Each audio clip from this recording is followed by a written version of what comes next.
Bonjour à tous. Je vois que certains sont déjà dans le chat, c'est très bien. Donc bonjour à tout le monde.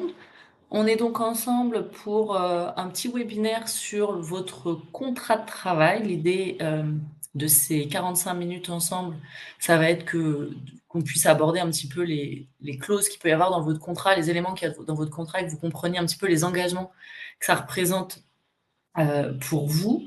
Donc on est ensemble pour 1 heure, 45 minutes de webinaire, et puis après il y aura un temps de questions-réponses pour répondre à vos questions pour le coup. N'hésitez pas à les poser aussi au fur et à mesure dans le chat, vos questions. Si j'arrive à les voir en même temps que je discute enfin que je parle, je pourrai y répondre au fur et à mesure, mais sinon on prendra un temps de toute façon à la fin du webinaire pour répondre à vos questions quoi qu'il arrive. Alors, juste avant de commencer, je me présente très brièvement. Je suis donc Bérénice Jarry. Je suis consultante formatrice dans la société, enfin, pour la société Gérézo. J'interviens essentiellement sur des formations paye de droit public et paye de droit privé, et j'interviens également en ressources humaines sur la gestion courante, la gestion administrative et sur les contrats de travail. Et donc, c'est sur ce dernier sujet qu'on va échanger aujourd'hui ensemble. Donc, je vous dis, je travaille pour Gérézo. Gérézo, c'est une société essentiellement qui fait de la formation. C'est un organisme de formation. Donc, on fait des formations inter-entreprises, mais également intra-entreprises. Donc, on se déplace chez tous les clients qui souhaitent faire des formations au sein de leurs locaux. On fait également du conseil. Donc, ça peut être de l'aide à l'expert, enfin, ça peut être de l'aide à la décision, l'expertise décisionnelle, ça peut être de l'audit. Ça peut être une partie veille aussi. Et puis on est également éditeur, donc on a toute une librairie en ligne pour trouver des ouvrages en rapport essentiellement avec les thématiques sur lesquelles on fait de la formation. Donc c'est aussi bien des ressources humaines au sens très large, le recrutement, la paye, la formation, les entretiens. Et puis on a aussi un panel d'autres thématiques qu'on retrouve en détail sur notre site internet. Alors, commençons donc par le sujet du jour, le contrat de travail. Alors, pour commencer sur ce sujet, j'ai été chercher une petite statistique INSEE. Euh, Parmi les personnes qui sont en emploi, on a une grosse partie de personnes qui sont salariées ou agents publics. Donc, vous voyez, 87%, il y a peu de personnes qui sont finalement à leur compte par rapport à tous ceux qui sont salariés. Mais ça semble assez logique. Et puis, à l'intérieur de ces populations salariées ou agents publics, on a une grande majorité de personnes qui sont soit en CDI, contrat à durée indéterminée, soit fonctionnaires, qui a un statut un peu à part, mais qui est finalement un petit peu le principe du CDI pour la fonction publique. Et la part du CDD et de l'intérim représente une toute petite partie des personnes qui sont en poste. Néanmoins, il y a une autre statistique que j'ai pas mis à l'écran, mais qui dit que par contre, parmi tous les contrats qui sont signés dans ces dernières années, ces contrats sont généralement signés en CDD. Donc ça veut dire que la part des CDI est certes très forte, mais que finalement aujourd'hui, les gens qui signent des contrats signent surtout des CDD. Donc la part des CDI augmente très faiblement d'année en année. Et puis, un petit pourcentage d'alternants et de stagiaires, sachant que l'alternance a tendance à, pour le coup, évoluer de manière assez positive, puisqu'il y a un certain nombre de mesures mises en place pour inciter à l'alternance dans les structures, dans les écoles et dans les structures aussi. Alors, on va commencer déjà par parler du contrat en lui-même, ce bout de papier que vous avez probablement tous eu entre vos mains si vous êtes salarié ou employeur ou employeur. Alors entre vos mains ou en version dématérialisée, puisque pour le coup, il n'y a pas d'obligation d'avoir une version papier. Aujourd'hui, la dématérialisation prend pas mal de place. Alors, le contrat de travail, est-ce qu'il doit être écrit ou est-ce qu'il peut être simplement oral? De manière très étonnante, le CDI, le contrat de travail à durée indéterminée, n'est pas obligatoirement écrit. En tout cas, le code du travail, la loi, les textes ne prévoient pas d'écrit. Alors parfois, vous avez, vous, dans vos structures, des conventions collectives, des accords qui prévoient un écrit, mais légalement, ce n'est pas obligatoire. Alors, c'est très rare, me direz-vous, d'avoir un contrat oral. Ça m'est déjà arrivé de rencontrer des personnes qui m'ont dit: «Moi, je travaille, mais j'ai pas de papier, j'ai pas de contrat», mais c'est quand même extrêmement rare. Ça va évoluer de toute façon puisqu'il y a une loi qui est passée en mars, mais pour laquelle on attend, un décret d'application, en tout cas pour ce point-là. Le décret d'application nous obligera à avoir un contrat écrit et nous obligera à avoir des mentions obligatoires justement, un certain nombre de mentions qui sont généralement celles que vous avez sur vos contrats d'ores et déjà, qu'on abordera en partie tout à l'heure. L'écrit reste obligatoire dans un certain nombre de cas, quand il y a des clauses particulières, puisqu'on va en parler tout à l'heure, mais les clauses ne se présument pas, elles ne peuvent pas se supposer, elles doivent être obligatoirement écrites. Je pense par exemple à la période d'essai. Donc dans ces cas-là, il faut forcément un écrit. Quelqu'un qui est en CDD, on parlera tout à l'heure des cas où on peut avoir recours au CDD. Le CDD est forcément un contrat écrit, il ne peut pas être oral, avec un certain nombre de mentions obligatoires aussi. Et les contrats à temps partiel, qui peuvent être en CDI ou en CDD, ça peu importe, mais quelqu'un qui est à temps partiel ne peut pas avoir un contrat oral, il faut forcément un écrit, puisqu'il y a des mentions obligatoires relatives justement au temps partiel. Donc, oral pour le CDI, mais à terme, il faudra un écrit pour le CDI, et écrit pour tous les autres cas de figure. Donc, finalement, on peut se dire que l'écrit est obligatoire, mais en dehors du fait qu'il est obligatoire, il faut aussi penser qu'il y a un certain nombre d'informations qu'on doit retrouver. C'est pas simplement je te donne un papier sur lequel il y a écrit que tu es embauché chez moi. Le Code du travail nous oblige à avoir un certain nombre de mentions. En tout cas, pour les CDD, les temps partiels ou les clauses particulières.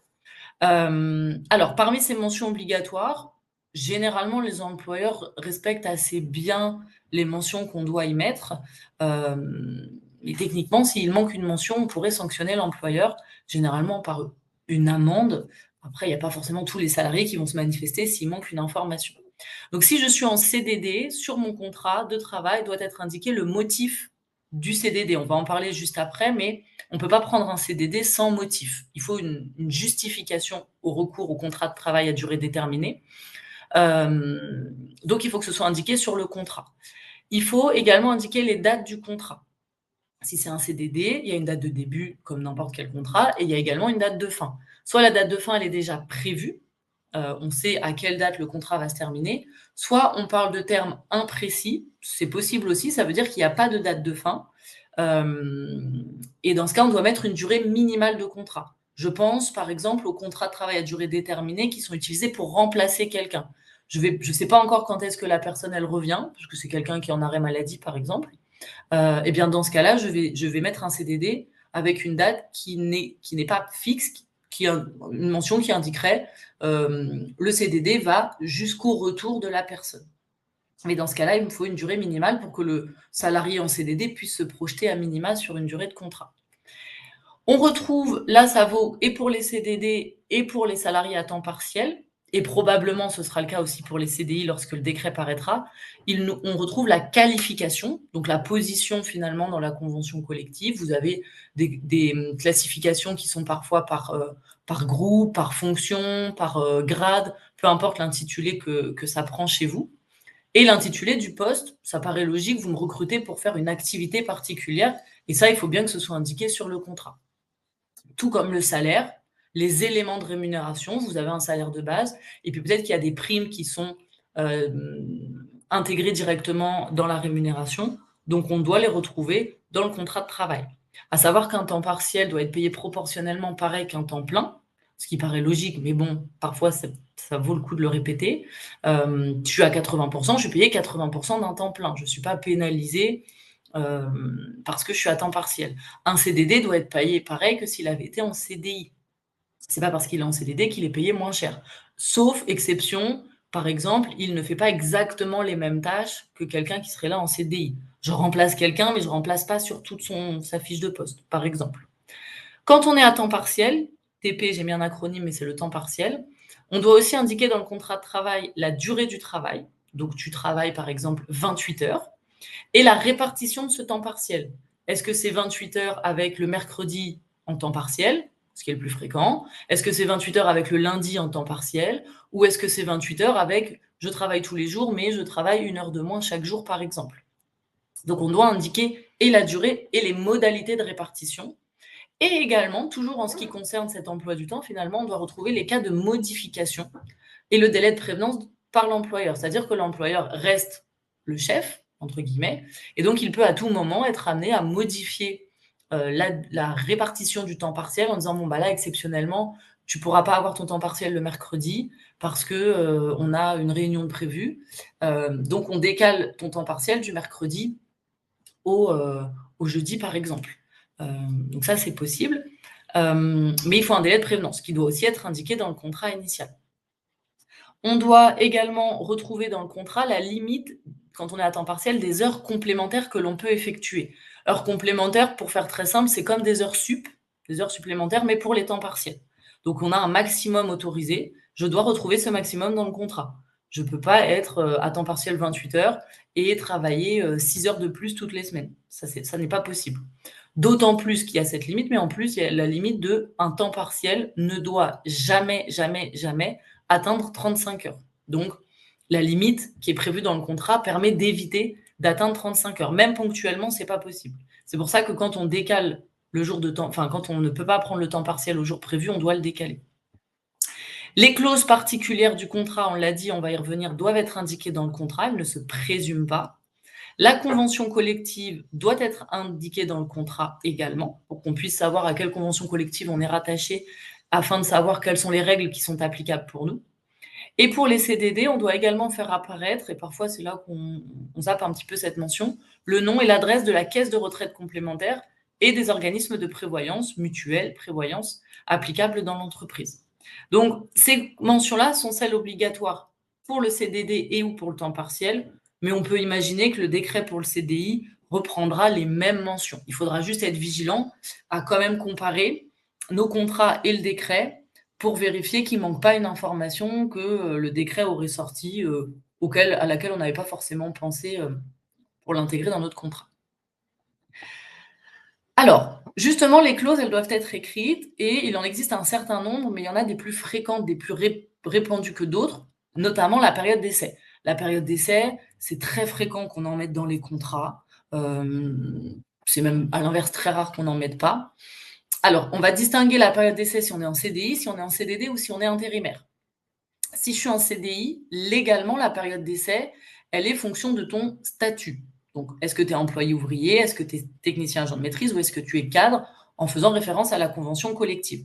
Sur la partie gauche, 2, 3 et 4, ce sont les durées des périodes d'essai maximales initialement prévues. Une période d'essai pour un employé ne peut pas dépasser 2 mois, pour un technicien 3 mois, pour un cadre 4 mois.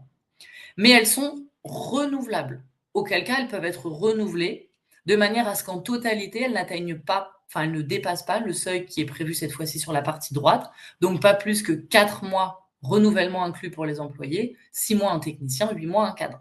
Ce qui veut dire que mon cadre, il peut avoir 4 mois de période d'essai plus 4 mois de période d'essai. Ça, c'est possible, ça fait 8. Il ne peut pas avoir 4 plus 5, parce que ça ferait 9 mois. Jusqu'à septembre dernier, donc il y a un mois, on pouvait avoir des périodes d'essai par convention collective ou par accord qui soient plus longues que celles indiquées par la loi. Aujourd'hui, ça n'est plus possible. Depuis le 10 septembre 2023, on ne pourra jamais dépasser 4, 6, 8 mois de période d'essai en fonction des statuts. Attention néanmoins à aller vérifier dans vos textes à vous si les périodes d'essai ne sont pas plus courtes. Plus longues, c'est plus possible, mais elles peuvent être plus courtes. Vous avez des accords parfois qui disent c'est 2 mois renouvelables, mais limite maximum 3 mois et pas 4.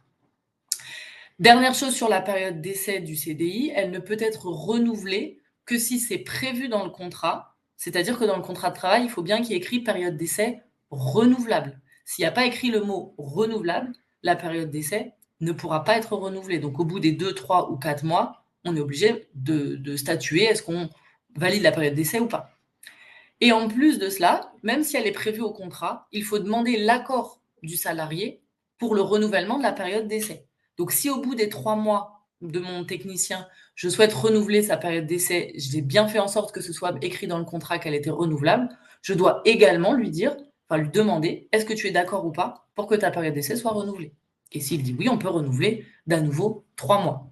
On n'est pas obligé de renouveler d'autant. On peut tout à fait avoir une période initiale de 3 mois, une période d'essai initiale de 3 mois, et un renouvellement de 2 mois. Il faut toujours que les clauses, y compris la période d'essai, soient justifiées et soit mise en œuvre dans le but de protéger les intérêts de l'entreprise et non pas dans le but de juste embêter le collaborateur. Donc là, on peut, si on justifie qu'on a besoin de renouveler la période d'essai parce que ça n'a pas suffi et qu'on ne veut pas mettre en péril l'entreprise en embauchant quelqu'un qu'on n'a pas pu suffisamment tester, dans ce cas-là, on a le droit de renouveler. Mais on ne peut pas renouveler juste pour embêter le collaborateur. Pour un CDD, la période d'essai, elle se calcule différemment parce qu'elle n'est pas en fonction du statut, elle est en fonction de la durée du contrat. Donc on distingue si c'est un contrat qui fait moins de 6 mois ou plus de 6 mois. Si c'est un contrat qui fait moins de 6 mois, c'est 1 jour par semaine dans la limite de 2 semaines de période d'essai. Alors quand on dit 1 jour par semaine, c'est pas tous les lundis je suis en période d'essai. C'est-à-dire simplement que si mon contrat fait 12 semaines, j'ai 12 jours de période d'essai. La période d'essai étant positionnée évidemment au début du contrat. Si j'ai 24 semaines de contrat, je ne pourrai pas avoir 24 jours de période d'essai puisque c'est maximum 14 jours de période d'essai. La période d'essai se comptabilisant en calendaire, ça veut dire qu'on compte de date à date. On compte les samedis, on compte les dimanches. Si c'est un contrat de plus de 6 mois, la période d'essai sera dans ce cas-là d'1 mois maximum. Je n'aurai pas le droit d'aller au-delà. Donc c'est beaucoup plus restreint finalement. Pour tester les collaborateurs, la période d'essai, elle court forcément plus vite. Quelqu'un que j'embauche pendant 3 semaines, bah, finalement, j'ai que 3 jours de période d'essai, j'ai que 3 jours pour tester, pour voir si ça va.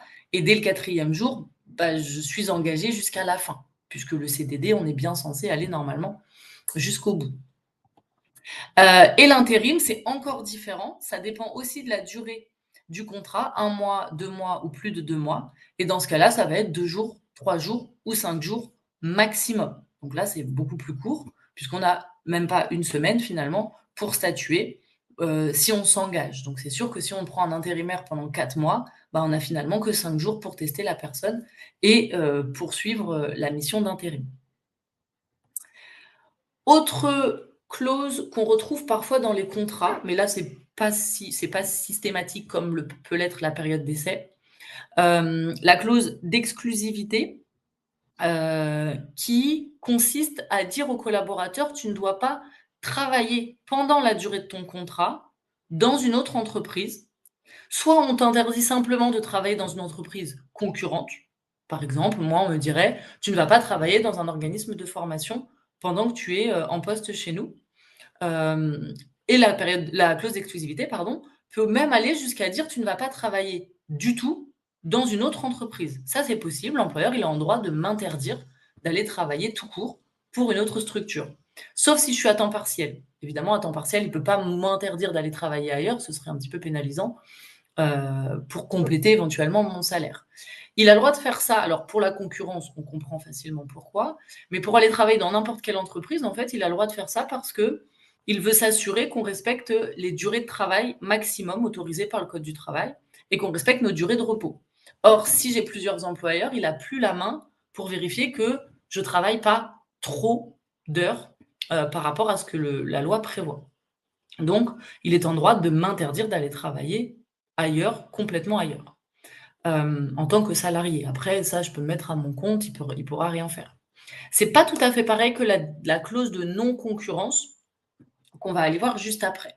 Alors, je vous ai mis sur le support un exemple de clause d'exclusivité où là, en fait, on nous dit bien que la salariée ou le salarié est interdit de travailler pendant toute la durée du contrat dans une entreprise concurrente.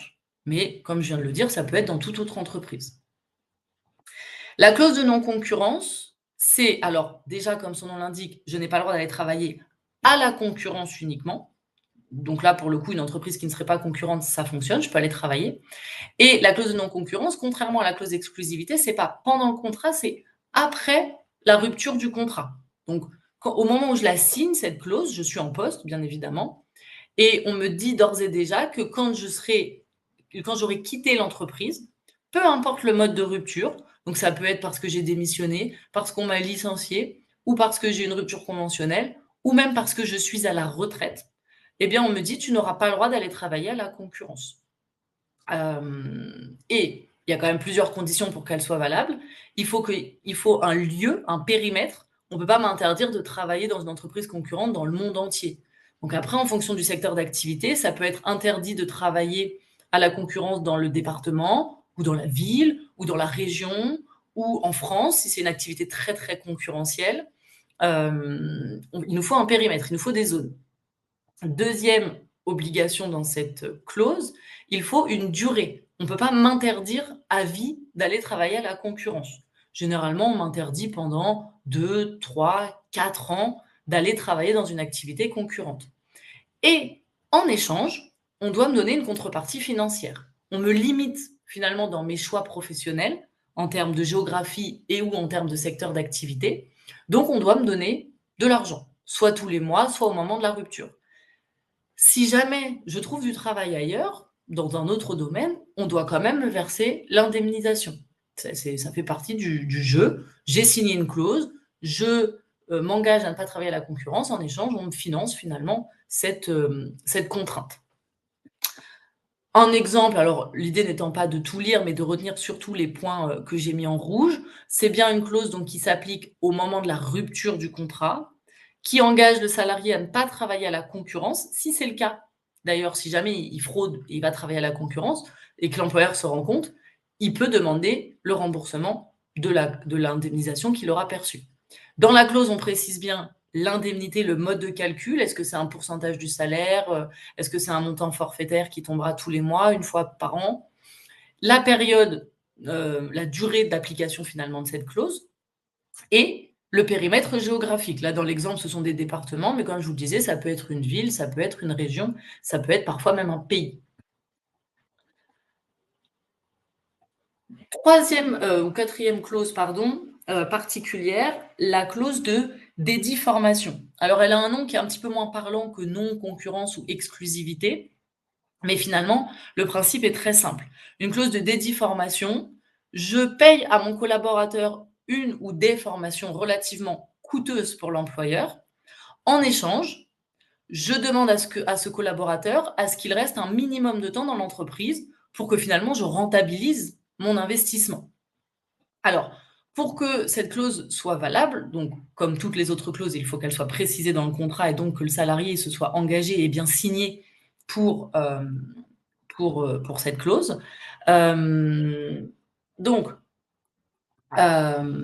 il s'engage, l'employeur, à faire des formations, mais pas des formations basiques que n'importe qui fait et qui seraient très peu coûteuses. Il faut que l'employeur, il intègre réellement un investissement.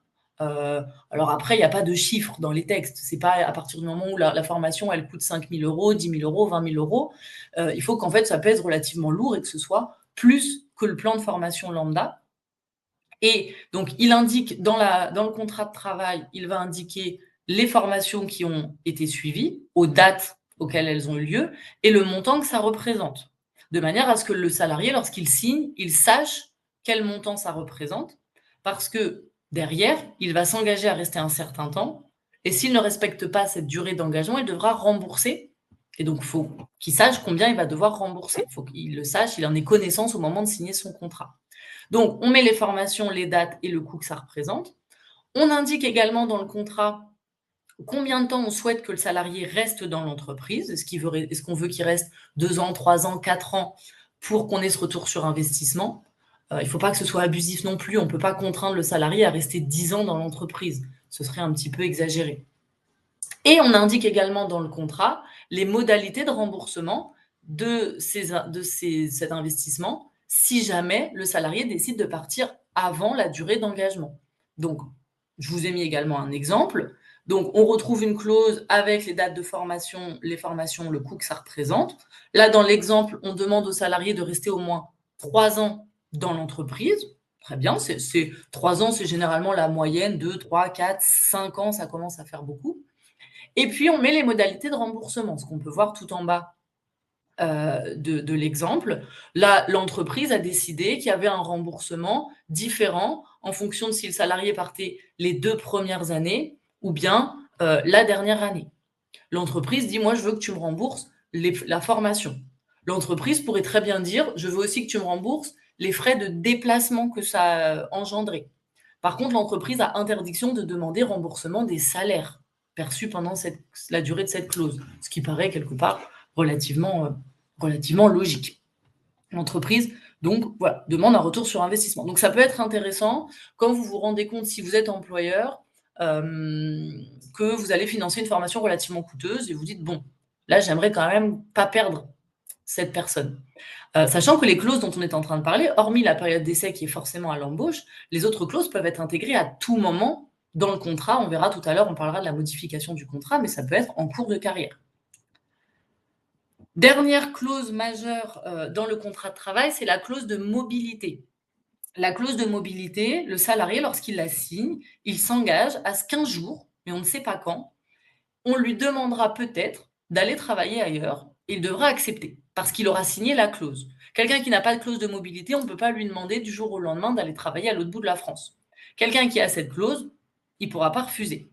Alors, pour qu'elle soit valable, la clause de mobilité, il faut qu'on me donne les lieux possibles de mobilité au moment où je la signe. C'est-à-dire que je ne sais pas, je travaille à Paris et dans la clause, il y a écrit qu'à tout moment, pour les besoins de l'entreprise, attention, toujours justifier que ça protège les intérêts de l'entreprise et que ce n'est pas juste pour embêter le salarié qu'on lui demande d'aller travailler à l'autre bout de la France. Mais au moment où je signe la clause, il y a peut-être écrit, certes, tu travailles à Paris, mais un jour, on aura peut-être besoin de toi sur le site de Lille, Marseille, Strasbourg ou Brest. Et je le sais, même si c'est 4 endroits complètement différents, je le sais, j'ai signé, ça veut dire que j'ai donné mon accord.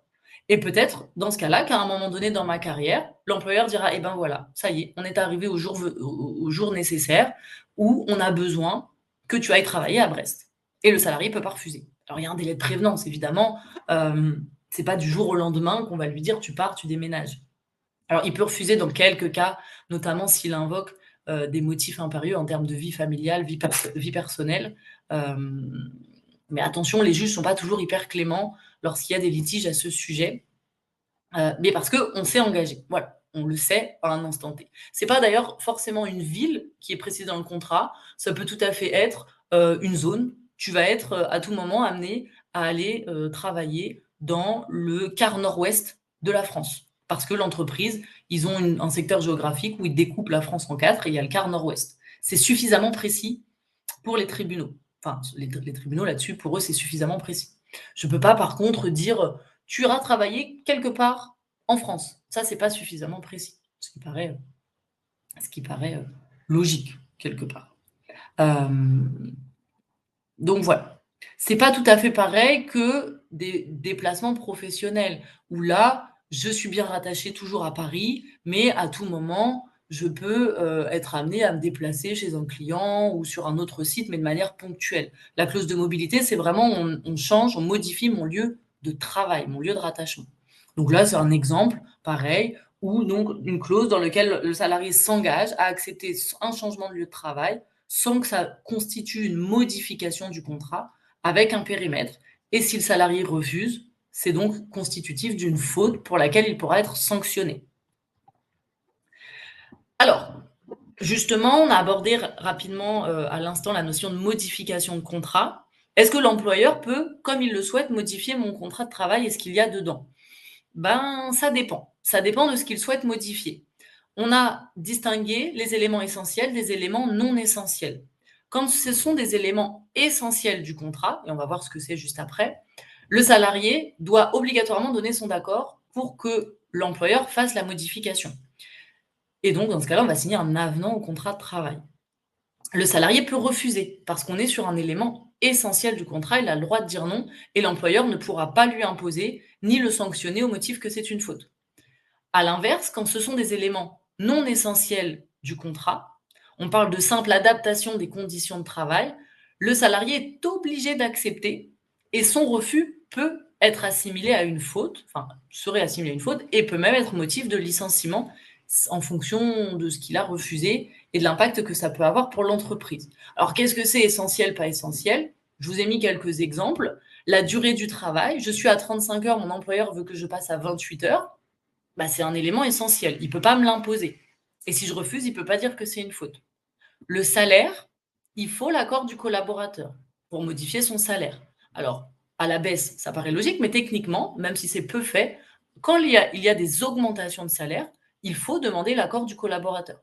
Généralement, ils sont plutôt d'accord pour avoir une augmentation de salaire, mais parfois, ça peut arriver que ce soit le cas inverse. Les horaires de travail, ce sont des éléments non essentiels, donc sans besoin de l'accord du salarié pour les modifier, à condition que ce soit de faibles modifications. Au lieu de 9 heures, j'aimerais que tu commences à 8h30 parce que ça m'arrange en termes d'organisation. Ça va peut-être pas arranger le collaborateur parce que lui, il a peut-être une organisation personnelle qui fait qu'entre 8h30 et 9 heures, il peut pas être au travail, mais il a pas le choix. Alors après, il y a toujours le principe de discussion, d'échange et de négociation, bien sûr. On ne fait pas ça juste pour embêter les collaborateurs, mais il ne peut pas refuser. Alors que par contre, si on lui demande d'aller travailler de nuit, là, il serait en droit de refuser puisqu'on serait sur un élément essentiel. De nouvelles tâches, si ça correspond à sa qualification, il ne peut pas refuser non plus. C'est aussi le principe d'avoir un employeur, d'avoir un chef qui a un pouvoir de direction. Il peut me donner évidemment des ordres finalement. Le lieu de travail, ça va dépendre. Si il est indiqué que je vais exercer exclusivement dans ce lieu, eh bien dans ce cas-là, toute modification du lieu de travail nécessitera l'accord du collaborateur, parce qu'il y a écrit que j'exercerai exclusivement dans ce lieu. S'il n'y a pas écrit le mot exclusivement, c'est-à-dire dans quasiment tous les contrats, dans ce cas-là, l'employeur peut me déménager sans mon accord, à condition qu'on reste dans le même bassin d'emploi. Dès lors qu'on sort du bassin d'emploi, il devra demander mon accord. Je reprends l'exemple de je travaille en plein centre de Paris.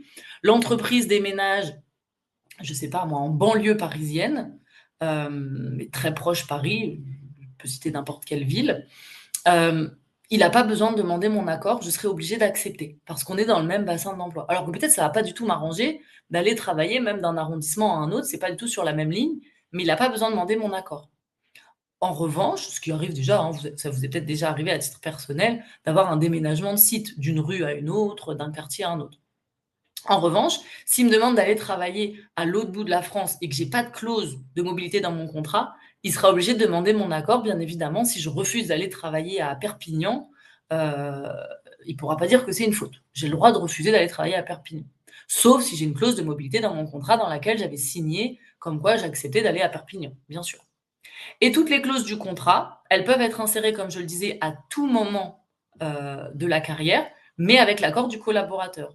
Je me rends compte que là, il va y avoir la concurrence, elle est en train de se développer fortement dans notre secteur d'activité. Le salarié, il est peut-être déjà là depuis 15 ans, mais je me dis que s'il partait dans pas longtemps ou dans quelques années, j'aimerais qu'il n'aille pas travailler à la concurrence. Donc, je voudrais lui insérer cette clause de non-concurrence avec la durée, le secteur d'activité, le périmètre et la contrepartie. Mais le salarié peut tout à fait dire non, moi je ne veux pas. Parce qu'on est sur un élément essentiel du contrat, on est obligé d'avoir son accord. Ensuite, donc ça c'est pour toutes les clauses du contrat qu'on a généralement dans le cas des CDI. On a le cas des CDD, contrat de travail à durée déterminée. En France, le CDI, c'est la norme. Je ne peux normalement pas faire autrement que de recruter des CDI, à moins d'avoir une bonne raison de recruter un CDD. Si je ne réponds pas à l'un ou l'autre de ces motifs, le contrat sera forcément en CDI. Et d'ailleurs, si je me trompe ou si j'utilise un faux motif, on peut avoir une requalification en CDI. C'est-à-dire que le CDD, il va au prud'homme et il peut obtenir la requalification en CDI. Ce qui ne va pas forcément m'arranger parce que moi, je n'ai pas forcément un besoin permanent, finalement. Alors, le CDD, il y a quand même un certain nombre de cas pour lesquels on peut y avoir recours. Il y en a des plus utilisés que d'autres. Le premier, le plus utilisé, c'est le cas du remplacement. Tout salarié absent peut être remplacé par un CDD. Donc, ça peut être quelqu'un qui est en vacances, ça peut être quelqu'un qui est malade, quelqu'un qui est en congé parental, peu importe le type d'absence, je peux prendre un CDD. Donc, ça peut être pour une semaine, ça peut être pour 8 mois si la personne elle est en congé parental 8 mois. Et ça peut être sans date de fin, comme on disait tout à l'heure. On peut dire que le CDD, il est là jusqu'au retour de la personne. Il y a une absence qui ne pourra pas être comblée par un CDD, c'est le salarié qui fait grève. J'ai un salarié qui fait grève une journée. Bon, de toute façon, je n'avais pas trop le temps de recruter un CDD. Mais si j'ai un salarié qui fait grève 3 semaines, je n'ai pas le droit de prendre de CDD sur ce motif-là.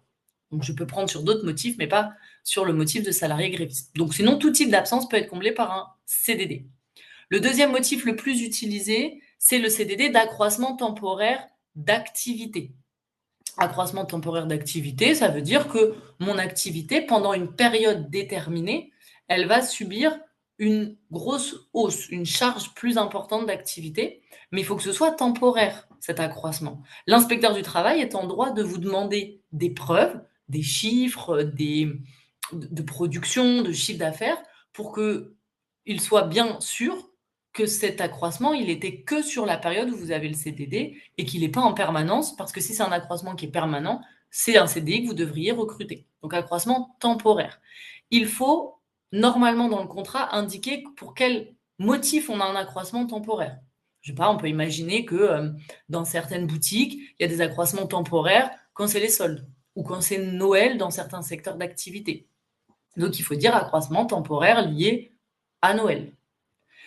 Ça, c'est les deux motifs les plus utilisés. Il existe quand même d'autres motifs de recrutement de CDD. Le CDD saisonnier, vous en avez tous déjà entendu parler. Le CDD saisonnier, c'est celui qui va, alors les cas les plus fréquents, bien évidemment, celui qui va travailler au camping l'été, dans une station de ski l'hiver, ou qui va aller faire les vendanges ou la cueillette des fraises quand c'est la saison de la cueillette des fraises.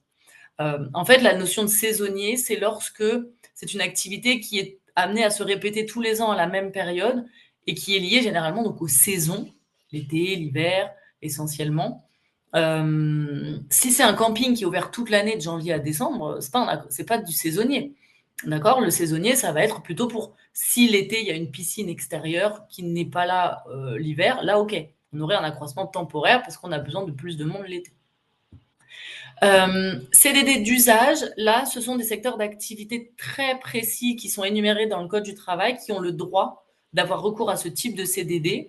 En fait, tout est dans le titre. Ce sont des secteurs pour lesquels on a l'habitude d'avoir des CDD. Il est d'usage d'avoir des CDD. On va retrouver, par exemple, le domaine de l'enseignement. On a l'habitude d'avoir des années scolaires. Le domaine de l'audiovisuel, on peut imaginer, je sais pas, moi, quelqu'un qui est acteur dans une série, a priori, c'est pas pour la vie, quoique, il y a des séries qui durent longtemps. J'ai mis le petit ballon de foot parce que en fait, les sportifs professionnels sont des CDD d'usage.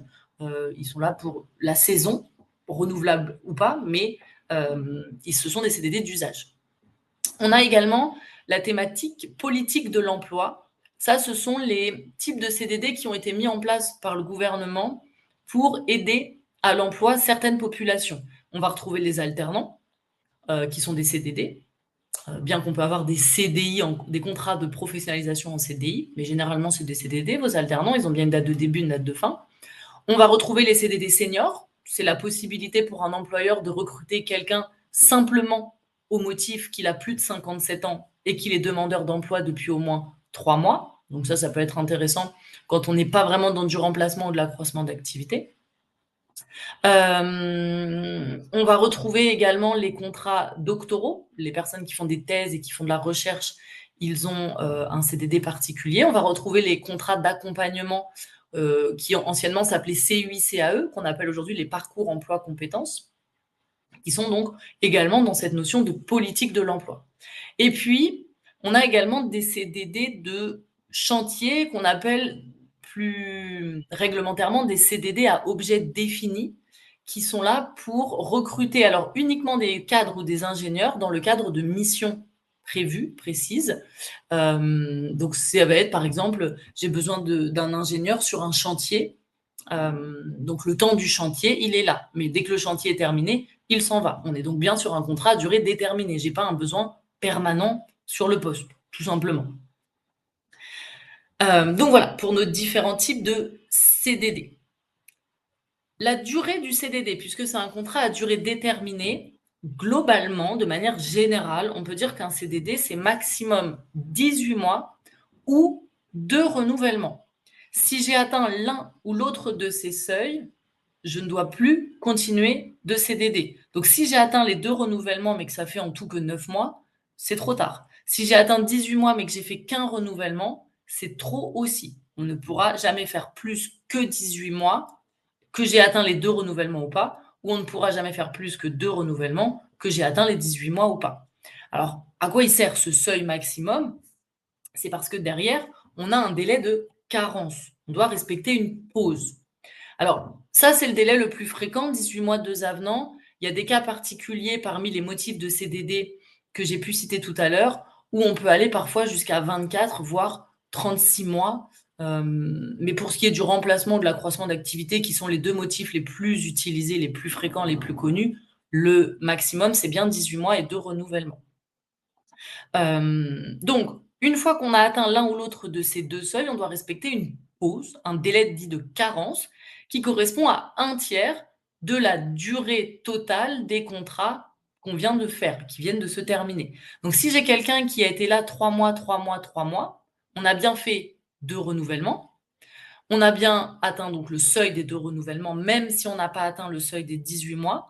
On va devoir donc faire une pause d'1/3, non pas du dernier morceau, mais de la totalité des contrats. Donc là, en l'occurrence, 1/3 des 9 mois de contrat en CDD chez nous, donc 3 mois de pause. Et ensuite, on peut reprendre quelqu'un sur le poste, 18 mois et ou 2 renouvellements. Et ainsi de suite, mais il faut toujours faire des pauses. Cette pause, en fait, elle permet de démontrer qu'on n'a pas un besoin permanent. Si j'ai quelqu'un en permanence pendant des années, des années, des années, bah, l'inspecteur du travail serait en droit, ou les prud'hommes seraient en droit de dire, bah, recrutez en CDI, vous avez un besoin permanent. Quand on dit qu'on doit faire une pause, c'est pas forcément une pause que avec le salarié recruté en CDD. C'est une pause sur le poste. C'est le poste qui ne doit pas être pourvu pendant ce temps-là. Je peux pas dire: «J'ai un CDD avec, Pierre pendant 18 mois et puis au bout de 18 mois, bah, j'ai plus le droit de recruter Pierre, mais c'est pas grave, je vais recruter Paul». Non, personne ne peut être sur le poste pendant la durée du délai de carence et après je peux recruter soit Pierre, soit Paul, soit qui vous voulez, mais pas pendant la durée du délai de carence. Parce que si jamais au bout de 18 mois de contrat avec Pierre, j'enchaîne avec Paul, puis au bout de 18 mois avec Paul, bah, j'enchaîne, vous vous doutez bien, avec Jacques, bah, le truc c'est que j'ai quand même quelqu'un en permanence sur le poste. Ça n'est pas possible. Donc l'astuce, c'est pas de changer de nom de recruter. Non, c'est une pause sur le poste pour démontrer qu'on n'a pas un besoin permanent. Heu, alors, aujourd'hui, les accords de branche peuvent, être plus souples sur ces notions de délai de carence, ou de renouvellement ou de durée de CDD. Donc on a des accords de branche qui parfois disent: «Bon, bah, la carence, on l'enlève, on la raccourcit, on a le droit de faire jusqu'à 3 avenants». Donc on est venu un petit peu assouplir les règles, mais sinon on est censé respecter celles-ci. L'idée étant que je suis censée avoir un besoin temporaire et non pas permanent. Alors il y a une exception dans ces histoires de carence, c'est quand c'est quelqu'un qui est malade ou qui est en congé ou peu importe, une personne absente. Si j'ai un CDD qui le remplace et que ça fait plus de 18 enfin ça fait 18 mois, mais que la personne est toujours malade, je peux garder la personne sur le poste. Puisque là, on ne pourra pas me reprocher d'avoir un besoin permanent, c'est simplement que le besoin permanent, oui, il existe, qu'il est déjà pourvu, mais que la personne, elle est en arrêt maladie, c'est souvent le cas. Donc on peut avoir quelqu'un qui est en CDD depuis, 18 mois, puis 20 mois, puis 22 mois, puis 24 mois, puisque la personne malade ne revient pas. Ça, c'est tout à fait possible. Voilà, donc je pense qu'en fait, sans le vouloir, j'avais pas vu votre question «ah non», mais en fait, c'est ça, en fait. Les CDD de remplacement, on ne respectera pas de délai de carence, ça n'est pas grave. Le code du travail prévoit cette disposition, parce qu'on ne peut pas nous reprocher d'avoir un besoin permanent. Alors après, c'est sûr que si ça fait 10 ans, que la personne est absente, peut-être qu'il faut se poser des questions sur, d'autres moyens en termes de gestion, mais on peut tout à fait enchaîner les CDD de remplacement uniquement, hein, si on passe de remplacement à remplacement à remplacement à remplacement. Si jamais je suis en CDD remplacement et que je veux passer sur l'accroissement d'activité, on applique la carence et inversement, d'accroissement d'activité vers remplacement, on applique la carence. C'est vraiment si le motif est systématiquement du remplacement parce que la personne absente continue d'être absente. Dernier point, sur cette notion de CDD, parfois on se pose la question de, bah, pourquoi pas de l'intérim plutôt? Ou pourquoi pas plutôt du CDD? C'est quoi l'avantage finalement, ou l'inconvénient? Ou c'est quoi la différence? C'est quoi les points communs? Alors, la différence, on en a déjà vu une, c'est la notion de période d'essai. On a vu tout à l'heure, la période d'essai, elle peut aller jusqu'à 1 mois pour les CDD, alors que l'intérim, c'est maximum 5 jours. Donc en termes de test, de durée de test, finalement, en fonction du besoin, il faut peut-être mieux avoir recours au CDD parce qu'au moins la durée de période d'essai est plus longue et on peut donc se séparer de la personne. On a une durée un petit peu plus longue pour pouvoir vérifier que tout correspond bien à notre besoin. Alors, Pour ce qui est des différences, j'ai fait une simple comparaison. On a vu tous les motifs de CDD. Pour l'intérim, il y a un petit peu moins de motifs possibles. Par exemple, vous ne pouvez pas avoir recours à l'intérim pour un alternant. Ça paraît assez logique, me direz-vous. Mais les deux motifs les plus utilisés étant remplacement et accroissement d'activité, vous pouvez tout à fait avoir recours à l'intérim pour ces mêmes motifs. Donc, bon, si c'est sur ce motif-là que vous avez des besoins, CDD intérim, pas de différence. En termes de coût, le CDD est forcément moins coûteux, puisque l'intérim, c'est simplement quelqu'un d'autre que je vais payer pour faire le job à ma place. Donc, cette agence d'intérim, je vais lui dire, tu t'occupes du recrutement, de trouver des candidats qui correspondent aux besoins, tu t'occupes de faire le contrat, tu t'occupes de faire la paye, et tu m'enverras la facture du service de tout ça. Donc, forcément, l'intérim, ça coûte plus cher. Donc, bon, après, à voir le coût que ça peut représenter aussi en interne, en termes de temps passé. C'est moins coûteux, mais j'y passe peut-être beaucoup de temps. Donc, finalement, en termes de temps de travail, rapporté au salaire de la personne en charge du recrutement, c'est peut-être pas si intéressant que ça. Il faut voir. L'avantage aussi de l'intérim, c'est que il y a une histoire de souplesse. Généralement, l'intérim, ça vous est peut-être déjà arrivé, on peut appeler le matin pour l'après-midi. Si je gère en interne, je vais avoir du mal à trouver quelqu'un pour cet après-midi. Si je veux avoir le temps de recevoir des candidats ou des candidatures, d'avoir le temps de faire un contrat de travail, bon, forcément, le délai peut être forcément un petit peu plus allongé, à moins que j'ai des connaissances, j'ai un réseau qui soit déjà enregistré dans mes informations. Alors, il y a un avantage un nouveau, on va dire, c'est parce que ça fait pas si longtemps que ça existe, c'est le CDI intérimaire. Alors, ça peut paraître un peu antinomique, CDI et intérim, mais en fait, CDI intérimaire, c'est quelqu'un qui est, comme son nom l'indique, intérimaire, donc il travaille dans une agence d'intérim, mais il est CDI de l'agence d'intérim. L'avantage, il est pour les trois parties. L'avantage pour l'intérimaire, c'est que comme il est en CDI, il a un salaire qui tombera fixe à la fin du mois, qu'il ait eu une mission ou pas de mission. C'est-à-dire que s'il a une mission, il sera payé par rapport à cette mission, mais si l'agence d'intérim ne lui trouve pas de mission, il a un salaire qui lui est assuré, qui aura été prévu contractuellement et qui est au minimum le SMIC. Donc c'est une certitude de rémunération. L'avantage, il est aussi pour l'entreprise utilisatrice, c'est-à-dire l'entreprise qui a recours à l'intérim, parce qu'il lui faut quand même un motif, remplacement, accroissement d'activité, mais il n'y a pas de carence à respecter. C'est-à-dire que là, si j'ai atteint les 18 mois d'accroissement, je peux enchaîner aussitôt avec de l'accroissement sans respecter de délai de carence. Parce qu'on ne pourra pas me requalifier cette personne CDI dans notre structure, puisqu'elle est déjà CDI de l'agence d'intérim. Depuis quelques mois, la loi a fait sauter aussi un seuil qui était un peu restrictif, qui disait que le CDI intérimaire ne pouvait pas travailler dans une entreprise plus de 36 mois. Aujourd'hui, les 36 mois, ça n'existe plus. Donc, ça veut dire qu'on peut avoir quelqu'un qui est intérimaire d'une agence d'intérim et qui vient chez vous pendant plus de 3 ans en mission, sans qu'on ait à respecter la carence. On a juste besoin d'avoir quelqu'un d'absent ou un accroissement temporaire pour avoir un motif. Donc, c'est quand même beaucoup plus souple, finalement. Et l'avantage, moindre certes, mais quand même pour l'agence d'intérim, pour accueillir, enfin, comment dire, alpaguer finalement un petit peu plus de clients, de se dire, bon, bah, je vous propose cette formule CDI intérimaire que la concurrence ne propose pas, et c'est quand même mieux pour vous, puisque ça vous permet d'avoir recours à de l'intérim sans forcément avoir besoin de respecter un délai de carence. Donc, c'est pas encore hyper développé, mais ça peut être intéressant quand vous avez des besoins nombreux et que vous êtes toujours embêté avec cette histoire de carence. L'inconvénient, en revanche, pour l'agence d'intérim, c'est que si je ne trouve pas de mission à mon intérimaire, bah, je suis obligée de le payer. Et l'inconvénient pour l'intérimaire, c'est qu'il est un petit peu plus obligé d'accepter les missions qu'on lui propose parce qu'il est quand même CDI de l'agence, contrairement à un intérimaire lambda qui peut dire, bon, bah, moi, cette mission, elle ne m'intéresse pas, je ne serai pas payé, mais je préfère ne pas la faire. Donc voilà, pour on va dire les plus, enfin les pour et les contre, les plus et les moins, mais il n'y a pas de bonne réponse. Est-ce que c'est mieux la CDD? Est-ce que c'est mieux l'intérim? Ça dépend vraiment de votre besoin. Est-ce qu'il est très fréquent ou pas? Déjà, si c'est très fréquent, c'est peut-être mieux l'intérim que le CDD. Est-ce que vous pouvez anticiper les recrutements? Auquel cas, c'est plus simple le CDD. Si c'est plus de l'urgence ou la dernière minute, c'est peut-être mieux de l'intérim. Donc là, il faut voir, et le budget que vous voulez consacrer évidemment à ces recrutements-là. Donc voilà, pour ce tour d'horizon, succinct, mais l'idée était d'avoir un petit peu une vision globale d'ensemble de tout ce qui peut se passer relatif aux contrats de travail, les mentions, les clauses et les différents types de contrats qui existent. Bien évidemment, on pourrait en parler bien plus que 45 minutes des contrats de travail. Vous avez d'ailleurs à l'écran un extrait de notre catalogue de formation, dans lequel vous pouvez voir qu'on a des formations sur les contrats de travail qui durent 2 jours, donc 45 minutes, c'est vraiment un condensé de tout ça.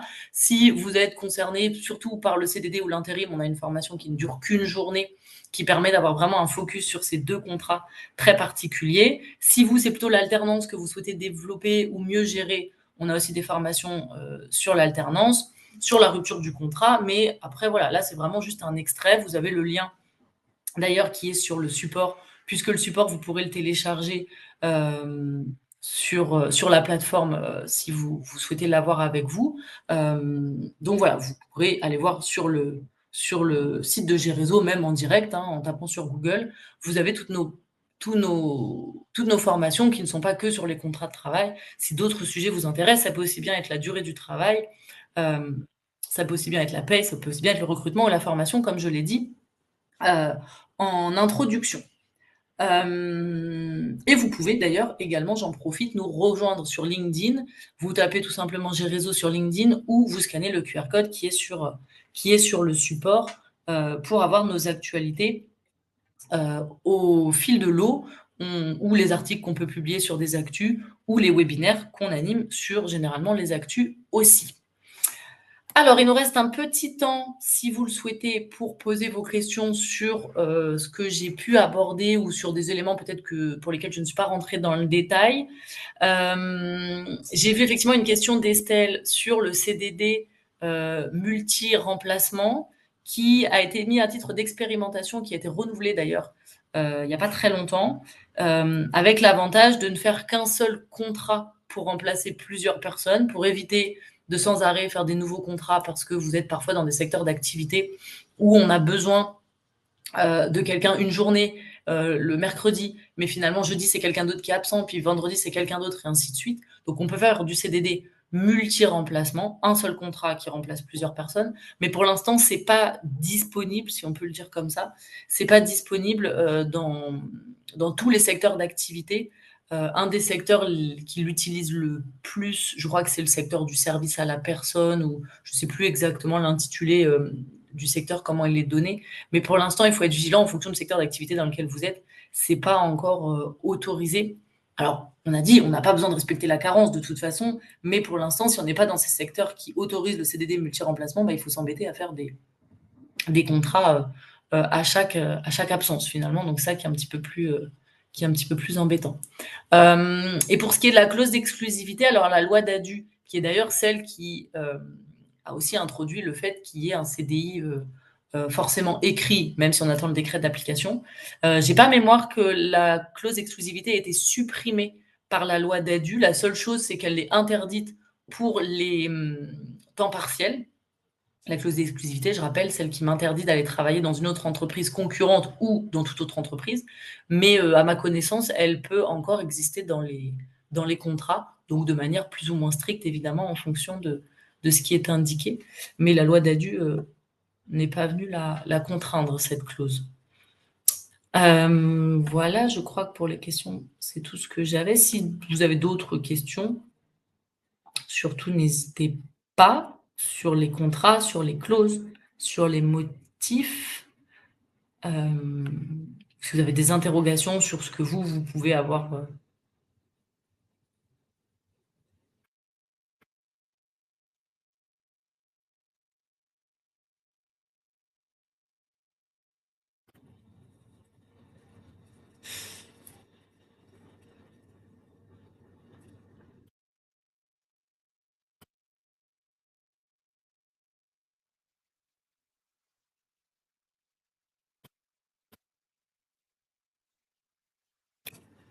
Alors, je vois pas d'autres questions.